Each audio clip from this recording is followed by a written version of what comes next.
Let's now look at tf.math.equal. What this does is it returns a boolean either true or false depending on if the values x and y are equal. For this, we'll first create a tensor x tf.constant, and let's say this has a value of this just as one value 1. We create another tensor tf.constant. This has a value of 2.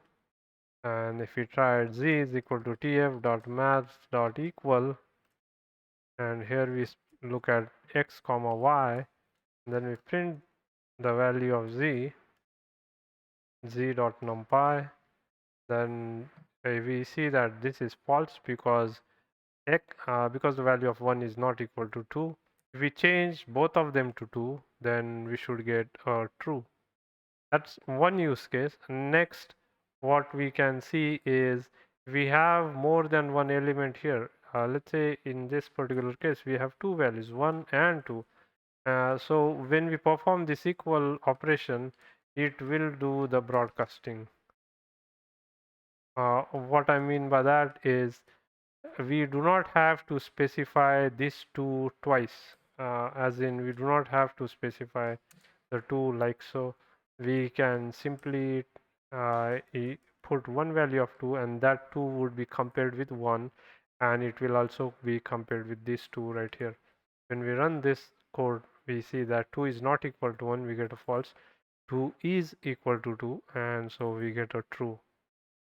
Likewise, we can look at yet another example where we have float values. So let's put this here, and here we'll use the float one, so that's 1. Then we have the float value of 2, and in the tensor y we'll create another set of values. This is going to be 1, and let's say instead of 2 we have something like 2.5.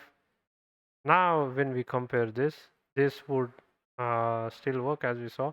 1 is equal to 1, so we get a true value. 2 is not equal to 2.5, and so we get a false. So that was it for this video. I hope to see you all in the next video. Thank you.